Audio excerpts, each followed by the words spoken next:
Hey, and guess what? It's episode 9 for the Warehouse Podcast, and this one's a fun one. Yeah, it's good. So, Tim, it was a huge Tooth and Nail guy. He promoted a lot of Tooth and Nail, Tooth and Nail takeovers and stuff like that?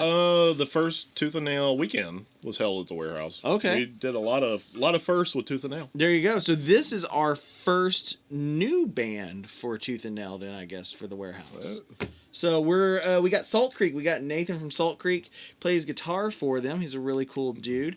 It was a fun interview, so we'll go ahead and get into that. But what we were super excited about for it was Labeled Fest. Yeah. It has something for everyone. It's coming through, what is it, September 14th? I got it written down. Oh. And I didn't pull it up. I wasn't prepared. Tim with the notes. Yeah, it's going to take me a second. Talk amongst yourselves. Okay, so it's Emery, Norma Jean, Salt Creek, Aaron Gillespie, and Oh Sleeper. September 14th at the Vanguard. September 14th at the Vanguard for the Tulsa show. And so it's really cool because it's a national tour, but very regional. Like, different bands are playing different regions. So it's kind of a cool little deal. We just lucked out to, I think, literally got the best. We got all the good stuff. We got, like, the best for the regions. We got Norma Jean, Emery, Aaron Gillespie, who's doing all of Southern Weather, which was the Almost album. Yeah. Oh Sleeper, that's a big one. I love me some Oh Sleeper. So, shit, you just want to get into it? Yeah. All right. And it's important to note there's no cussing except for that in this whole episode. It's all my bad, guys. I take None. that.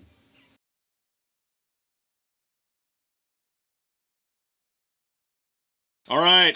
Warehouse Podcast, thank you for joining us. We're here with Salt Creek. We're really excited about this. I say new band on Tooth and Nail. Not really new on Tooth and Nail. How long you been on Tooth and Nail? Less than a year, I think. Well, I guess that's still new. That's new. Yeah. Yeah, that's new. I mean, Tooth and Nail standards of bands. So when I think about Tooth and Nail, I still think there's just like bands that have been on the label or on and off for like the last 20 years. So we're new for sure. So I got to pimp this really quickly. I actually wrote this down. So you guys are doing Oklahoma pretty well in the next few months. So May 27th, 89th Street Club in Oklahoma City. Going to be cool. And then the biggie, September 14th, the Labeled tour at the Vanguard. I got my tickets already and everything. Everybody looking forward to that. So a couple of chances to see these guys in Oklahoma coming up. So tell us about the tours. You guys are trying to hit everywhere? Yeah, we're excited. We're doing our first fully West Coast tour at the end of this month. We've really never been out to California, and we got a really big show offer. We're playing do you know who Megan Dia is? Megan Dia, like back in the day. Yeah. Yeah, like we're opening emo. up. Yeah, we're opening up like a side stage in LA for like emo night. And so they gave us enough money to cover gas all the way there. And we're like, oh, let's just find shows to break even on the way back. So yeah, it should be good. And then, we are doing that Labeled tour in September and then got to run up to Michigan in August. So just trying to grind. Well, and I'm really excited about the way they're doing Labeled because one thing that I always felt like was, again, I'm older than these guys, but like, I always dug like if you see these shows from the 70s, it'll be like Fleetwood Mac, Black Sabbath, and Pink Floyd or so on the same bill, which I always think is really cool to expose people to new music. Nowadays, it seems like it's like 5 bands that all sound the same. I love the fact that this Labeled thing, it's all across the map with stuff. I mean, you guys certainly don't sound like Emery, don't sound like Norma Jean, don't sound like any of this stuff. So yeah, excited to be going. It was Adam. Yeah, I'm excited about it. I really think it was just Adam being like, "Hey, what's my favorite like smaller bands on the label?" And then like, what are some bands that would like just be an exciting thing to put together from the podcast? And yeah, it kind of turned into what it is. So I'm excited. I'm stoked to see like Idle Threat get a bunch of dates too. Like they're definitely a younger band on the label and are really good dudes. So tell us about being on Tooth and Nail in 2022. It's pretty good. The crew is all really nice people. They give us money. they, you know, they're, yeah, I think they just hired somebody new, that is also really nice and great at marketing. So I don't know. I feel like I don't know what, wave of band era of Tooth and Nail this is now, fourth or fifth or something, but yeah, I feel like they're gearing up for something new this next couple of years, so it's kind of exciting. And they brought Emery back. I mean, Oh, you yeah, can't hate on yeah, them for yeah. like that's the big deal. Like Emery coming back onto Tooth and Nail is kind of a big thing. MXPX could be the next, you know. I mean, like that's They've re-signed before. yeah. I mean, it's all you know. It's nice to see that revolving door is still open and happening. So I'm excited for Label Fest. I think it encompasses everything, like new people, like younger fans that are on this Salt Creek, you know, bandwagon that you guys are building across the United States are happy. Tim's happy. He's got Norma Jean, even though his favorite Norma Jean was Ludacris. He won't openly admit it on the show, but he did earlier. I might still have some, like a CD or something, maybe, or a cassette, maybe. Ooh, those are good. So, About it. I mean, you guys had music out. You guys kind of took a little bit of a break. So what were you guys doing? I know like COVID and stuff like that happened. So were you guys kind of already in talks with Tooth and Nail, or was that just something that's kind of come up here in the last few months or last year since you guys have signed? Yeah, I think we started talking to them pre-COVID. I think we got linked up with them through Tiger Wine. And because Steve has helped us on a lot of records. I actually took out Tiger Wine on their like first tour, and so it kind of, I don't know, just made sense. And after talking to Adam, it felt a lot more comfortable. We had talked to a few other labels that wanted a lot of a different outlook from us and kind of a different, I don't know, whole different vibe. And or just like we're too small and didn't have any kind of budget at all, and we're like, okay, like Tooth and Nail is a comfortable medium, and like they kind of just let us be us. And I mean, we're definitely, I feel like I don't know if the term bad boys on Tooth and Nail is the term, but I'm like, we do cuss in our music a little bit, and I know like, you know, Tooth and Nail never was like, yo, we're going to try to censor you or anything. They were just, no, they were just like, yo, like y'all are adults. Like, sure, you'll get hated in our comment section, and, you know, it'll perpetuate that, like, weird thing where there's like that conspiracy of Tooth and Nail being a satanic label. I read way too deep into Reddit, but I'm here for it, you know. Oh, so I mean, was it the bluegrass thing that they were wanting you to go for, like the other labels? I mean, I know there's a bunch of country band I know we were talking about that earlier, the Salt Creek thing with the bluegrass and stuff like that. Has that ever come up like while you're on tour, like somebody showing up to the show thinking it was going to be something different than what it was? Not really. No one shows up, so we're good on that end. But no, we've never had anybody like say that we should do country. But I do love country, just being from where we're from, and like that's what's popular in Nebraska, and it's part of our roots for sure. But we had a label from California that was just very adamant about like a lead singer syndrome, where the lead singer had to like be very like vocal on social media, like had to have a presence, had to have like his own, like basically like come up with a brand, like a brand guidelines to him and just him, and everybody else was replaceable. and it was really goofy, and we were like, it wasn't a good fit at all. And we had a friend on the label that got dropped like a couple months after, and we were like, okay, like I think we made the right choice. So Well, and famously, Brandon, and I'm assuming you deal with Brandon in this, right? He's still with I've all that. never talked to Brandon ever, actually.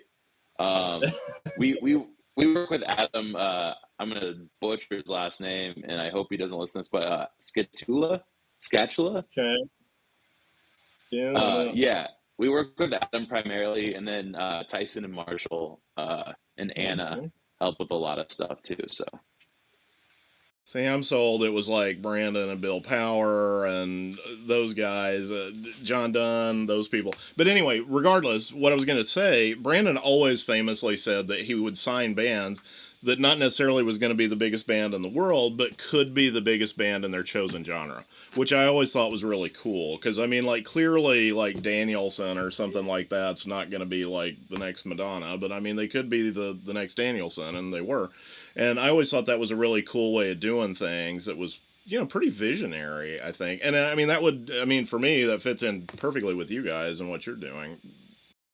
yeah, I mean, we're definitely gonna be like the next Coldplay or something. But before that, yeah, I agree. We'll be the biggest in that genre. But yeah. Well, and were you guys Tooth and Nail kids? Were you like growing up at Cornerstone and stuff and all that, or was it just it's a label that worked out for you guys? I am a couple years too young for Cornerstone. I'm 30. Maybe I am old enough for Cornerstone, but uh, yeah, I never made it out to Cornerstone. I got into Tooth and Nail a little late. I was really into like Taproot and new metal until like mid high school, and I think 2007 I like got Define the Great Line because I feel like at that time you could not miss that record. Like Yeah. no matter where you were, even in central freaking Nebraska, like that record was everywhere. So I don't know. Yeah, there was just copies like in gas stations. It was just a weird time. But yeah, that's kind of my introduction to Tooth and Nail was that record coming out and just kind of being at every single like CD like store. So or every bookstore even. So That was a great album. I mean, if that's going to No be your joke. introduction to Tooth and Nail Records, like I can't think of a better at that time. Like I remember I bought it. I was driving to church camp. I had to drive to the old Falls Creek church camp. And I picked that up, and Cute Is What We Aim For. So I was like in this bipolar music world of like emo and then like screamo, Tooth and Nail.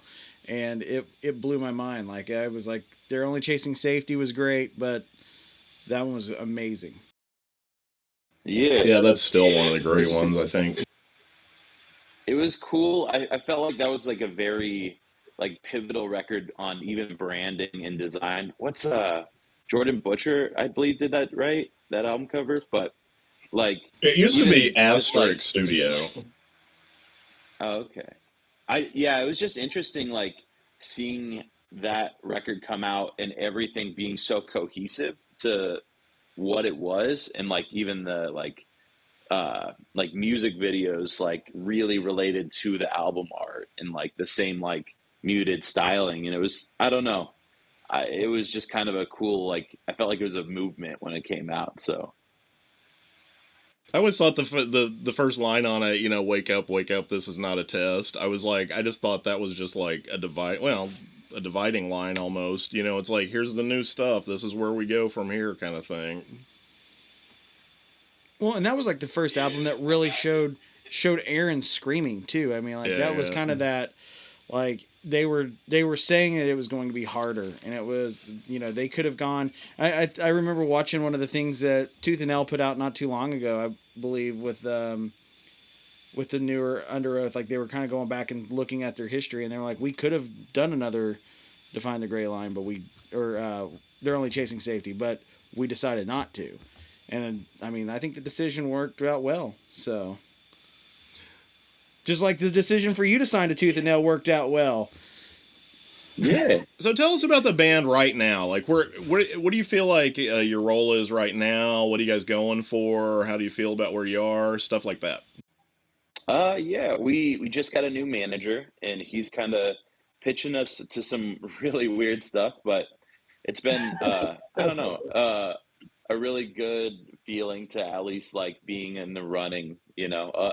A lot of uh us getting submitted to these shows and even like getting like almost approved to these tours is like, I don't know. You never know until you get the email from the actual booking agent with like the Yeah. dates.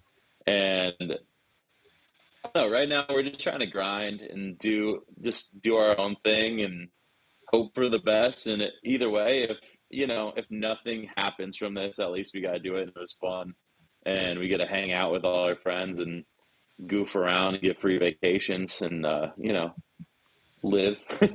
But yeah, I the band is currently writing again, but I know that's still a long way since we just put out this record, but just trying to keep like our creative energy flowing and keep it rolling and never I feel like if we take too much time off, we like creatively like we're pretty affected by it. So yeah, we just our friend Jeremy Worst lives in Lincoln, and he like basically has recorded our last EP and our full length, and just he's always helping us produce new stuff and helping us write cooler riffs. So yeah, we're just kind of just trying to be consistent with it. So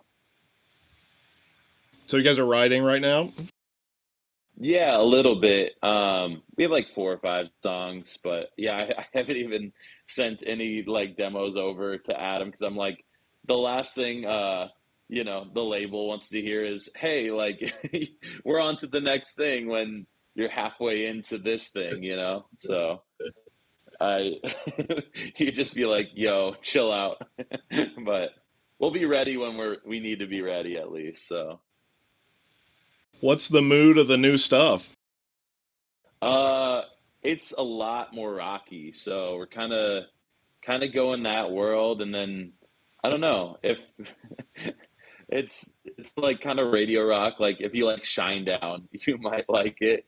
So, still grungy, still like some cool like interesting guitar parts, but yeah, we're definitely going a little bit more like hard rock. So, So we talked about this a little bit before we were on the air, and I'm kind of come from that era. What's your top 5 grunge bands? ooh man, I don't know top five. Uh, but and I don't even know. Grunge is such a weird term because there's also that post-hardcore movement. I feel like Yeah, Quicksand's up there for like yeah, yeah. post-hardcore slash grunge, but that's like I don't know. I'm gonna think about that. Yeah, It's interesting you is say Alice in Quicksand. Chains a grunge band Yeah, or are they just a Yeah. metal yeah. band? I love Alice in Chains, so Again, I grew up in that, so mine would probably be too generic. I mean, it'd be like Pearl Jam, Nirvana, Soundgarden, Alice in Chains, Soul Asylum. That's right off the top of my head. It's funny that you say Quicksand though, because that band had a tremendous influence on Tooth and Nail for a while. Because like the Stavesacre guys, Project A6, a lot of those kind of really pivotal bands that was on Tooth and Nail were heavily influenced by Quicksand, Orange 9mm, several of those bands. So that's really interesting. You come up with that. but yeah, even I mean like Pearl Jam and like Nirvana, like all those bands are, they're popular because they were that good, you know. So yeah, I totally feel that too. Like even Soul Asylum, such a good band, and they're from Minneapolis, so it's kind of sick. Yeah, yeah. The Midwest life, man. I So love it. I'm curious. I'm curious to know. You said that you guys cuss in your music. You're on Tooth and Nail. What has been the best? Like, what's been the one comment or the best thing you've read that's come from something about kind of along those lines in a comments on the interwebs? Like, what is the best thing that you've read about Salt Creek? That's not like if you were to read mean tweets or something like that. Like what would be the best one? YouTube comments. Yes. Yeah. I don't know. There's a lot of comments like there's a guy that said his 8-year-old son. He's really upset. He listened to this because his 8-year-old son had to hear us cuss. But in the description it says explicit. So I'm like, dude. I told my mom I wasn't going to cuss on this because the last podcast I said the F word way too many times. So, but like, dude, if we didn't write music for your kid, like, we're not the fucking Teletubbies. Like, there's like, go. Your kid can listen to Wiggles. He doesn't have to listen to our band that specifically states explicit on it. Like, I don't care if anyone like in the YouTube comment section cares or even listens to my band at this point. But yeah, there's a lot like, man, this isn't like what Tooth and Nail used to be. And I was like, I don't give a shit what Tooth and Nail used to be. Like, like, that's cool. Like, I'm glad this like label has a history. Like, I'm glad they have like such a great alum and it's awesome. But like, we're just doing our thing. We're not trying to be anything that we're not. Like, we're not gonna, write church songs or, like, not, we're not gonna censor ourselves because some dork in the YouTube comments got mad. So I'm I don't guessing mind you're it not though. playing. It's funny to me. You're not playing What's that that? church's VBS. You're not playing this church's VBS, are you? Like, you're not going to No, vacation Bible man. school. Oh, dude. Not Church yet. camp- You never know. Church camp shows and church basement shows. Oh man, no. I see. Even Solid State has bands now that have different things, and I think that's just kind of the whole transition of what's music and what's acceptable and what is kind of become status quo and the norm for people. There's some of those people that still hold on to the good old days, and then there's guys like Tim that's like, fuck the good old days, we're out. Well, I think it's a more interesting discussion, and I'm going to drop a name. I've said this before, but I talked to Lee Nash from Sixpence and the Richer used to play at the Warehouse a lot. And she told me what I thought was such a brilliant thing, and she was talking about, as Christians, we become so consumed with what we ought to be, we forget about what we are. And I always thought there was like so much substance to that statement. And what you're talking about and we're discussing right now is really what we are. That's the discussion that I think is more interesting and more realistic and all that kind of stuff. The VBS kids, I guess, are what we ought to be, but yeah. Yeah, I feel like it's weird because now I feel like people are more transparent. Like a lot of the Tooth and Nail roster, like we used to book shows, and some of them would have writers when we were 17, trying to like get our parents to buy like whiskey for a specific band on Tooth and Nail, so like we could have their green room have whiskey, and it's just funny. It's just so much. I feel like nowadays people are just a little bit more transparent, and everybody is cussed. Everybody has their own thing, and I don't know, dude. I feel like there's just that polarity where there's some people that think that everything should be exactly like black and white, like there should be no cussing, there should be no like thought-provoking like challenges to their like even their faith, and it's I don't think that makes culture or makes the community. Like it just makes a weird like shouting into the void if you like avoid people solely because they cuss or have a different opinion than you. Well, and plus it creates a weird dynamic as far as I'm concerned of like selling God. I mean, it's weird because it becomes a product. Like buy us because we don't do all the things that you don't like and all this kind of stuff, which I think is bizarre in itself. I mean, I'm actually rather more interested in a band that succeeds or fails on its own merits. Is the music any good, or are they entertaining me, or whatever it is, rather than they're towing some weird Christian line, you know? Well, I remember like I lived out in East Texas for a while, and it's booming with churches and stuff. And it was right around the time that Modern Family was really blowing up, and they did a test group with preachers. And it didn't do well, right? No, all these people were like, "Oh, it's funny," and they're like, "So you would tell your church to like watch this?" And they're like, "No," and they're like, "Why?" And one of the preachers literally went like, "This right here, like I'm not gonna tell, wow. yeah, like this is what I'm paid to do is to hate on."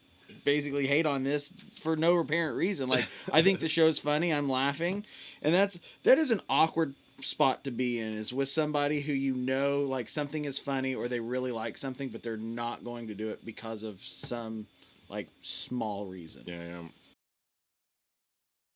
Yeah, I completely agree.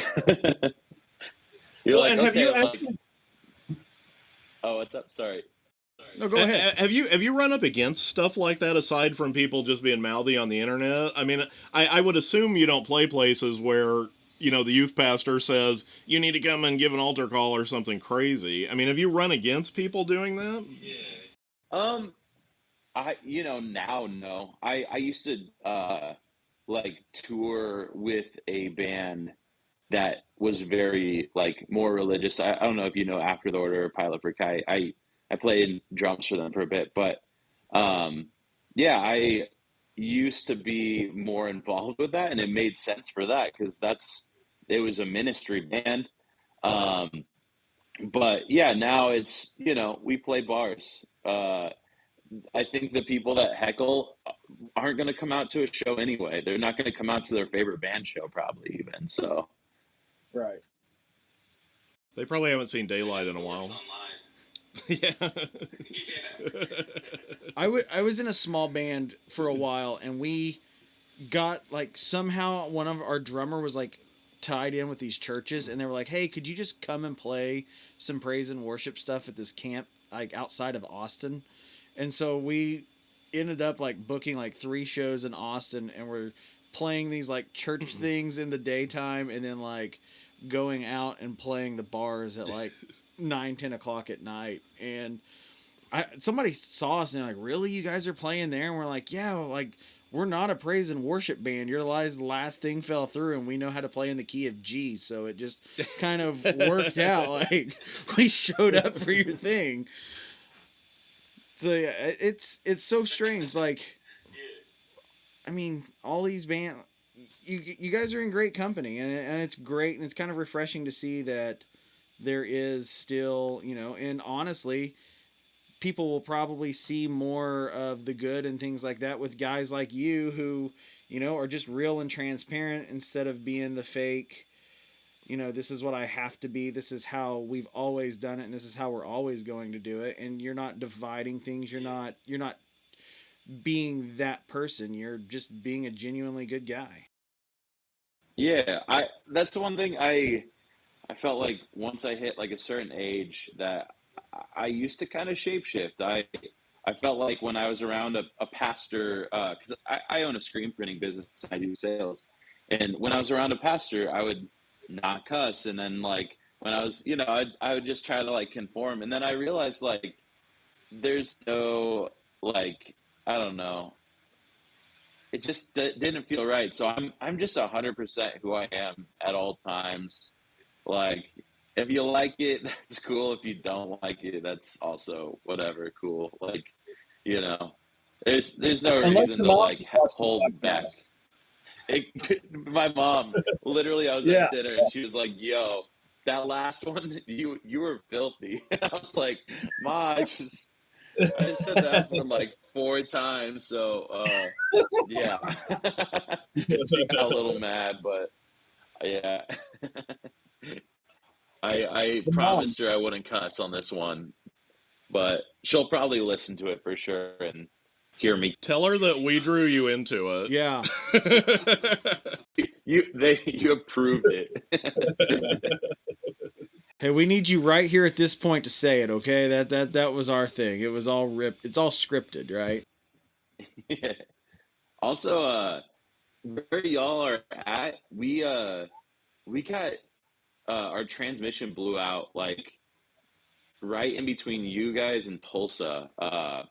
Oh, Like man. right before the pandemic, and yeah, that area is beautiful. The side of the road, I know it by a heart now. So yeah. Oh man! Hopefully you didn't do it on the Sunday because everything's closed. We luckily, so we had to rent a minivan and basically borrow gear to get the last few dates out. But yeah, the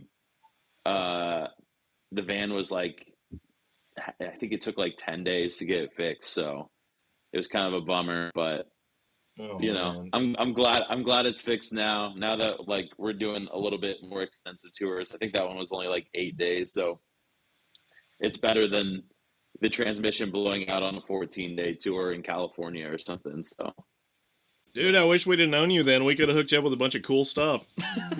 I know. We'd have went to the Outsider's house, to Woody Guthrie, there's a bunch of cool stuff. Oh dang, no way. Well, we can do that when you're in town if you want. I mean, we got you September 14th. So Yeah. Hell yeah. Well, man, thanks for taking the time with us today. Like coming Absolutely. on. You know, a Sunday. We kind of rushed around. Like there was a talk for a minute that your mom was going to join us for the show. So I was trying to talk her into it, but we love moms. I don't know. Would she get on to us? Or... Yeah. My mom's a character, dude. I got most of my like personality from her, but she's like a spicier version of me. So I don't know if she'll get upset hearing that she's a spicier version of me, but yeah, I love her. She's hilarious. So minus all the fuck words. Yeah. yeah. She cusses though. Look, she just waits till I'm gone. All right, if we didn't relate it enough, we're very excited to see you. Very excited for your solo date as well as for the label tour. Excited about all this. We just want everybody to come check these guys out. Either show will be great. Both will be double great. Hey, I'm not a travel agent, but I will say you guys play the 27th in Oklahoma City. The 26th in Oklahoma City is the Me Without You farewell show. Oh. So you could have yourself a nice little, go 26, get you a hotel, get you a nice hangover burger, and then go see. And if you're in Bartlesville, what is Oklahoma City? 2 hours? Yeah, it's not bad. Not a bad trip at all. It's a good, nice little 2 days, and then it's Memorial Day, so you don't even have to worry about going to work and get the longer vacation. So that's a dream right there. Yeah. Wait, so 3 days. Their last show is Me Without You from Oklahoma? Oh, no. But they're the Me Without You farewell tour. Yeah, it's their farewell tour. So it's like their last show in Oklahoma. They're playing Oklahoma City the night before you guys play. Dang. I think it's actually at the same place. Huh. So back to, like that'll be a nice little weekend. You'll be in Nashville. Yeah, I'm going to see Further Seems Forever in Nashville. Oh, dang. So we might have to FaceTime him during the sets. Oh, yeah, you're going to the breakfast show. Yeah. That's sick.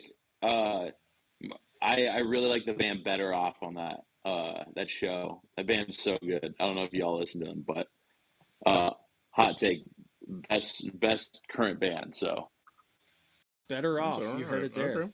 Check it out. Tim will listen to it on the way home. Yep. Sweet. Well, dude. Hey, don't hang up. I want to tell you something funny after we're off the air. Yes. Okay. It's too spicy to record, man.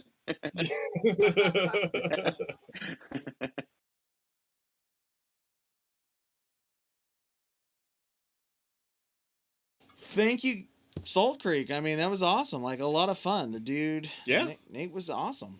So check them out. Like we were saying, they've got the 26th and 27th is a great. If you are into new music, old music, Me Without You, and then the next night is Salt Creek in Oklahoma City. So, like we were saying, Tim can't come, but Yeah, come to any of these shows; it'll all be good. Check out our episodes. We've got some more episodes. We did one with Chad Johnson. We're kind of featuring bands throughout the summer for these big tours and festivals that are happening that Tim's like getting all giddy and excited for. I am. He's feeling like a little kid again. I am. It's Could true. be. He has me over here off Quapaw looking at the building again, seeing like, you think we can do it? Oh, no, man. I think Makes my feet hurt. We should about shoot a promo of like Tim being kind of like Uncle Rico, like sitting with like younger promoters and be like, you know what? All kidding aside, there's an old promo for the Warehouse. Is there? Yeah. We need to dig that up. Oh, I think it's on Facebook. Someone wouldn't have gotten naked in 2006. I would Ruined everything. Coach would have put me in. I'd be promoting state. You know, I could promote a concert over them mountains, Chase. All kidding aside, my mom reminded me of that the other day. I'm not even kidding. She was like, "Isn't that the place where the guy took his pants?" I was like, "Yes, Mom, and thanks for remembering that." We have to do that episode soon. Yeah, we gotta do it. We gotta do it. It's a lot. It gets talked about a lot more than you'd think it would. It does. It's been a big white beacon for for the Bartlesville music scene. I'm sorry, Tim. I think Nathan was smiling when as Chase's review of the nudity. No, but thank you, Salt Creek, for coming on. It's been a lot of fun. Make sure you're following us, warehousepod.com. We're working on some cool stuff. So yeah. I would expect to see some more bands from Label Fest on here too. Yes, so. It only takes one, and then they'll see how great we are, and then it's just stream. It's just full steam ahead. So hopefully he'll say nice things about us. Yes, those guys weren't too bad, man. That was all right. That wasn't bad. So thanks again, guys. We'll see you guys next week. We got 5 Iron Frenzy. Yeah. Yeah, Lenore from 5 Iron Frenzy. So that'll be a lot of fun. So check us out, guys. Thanks for joining us.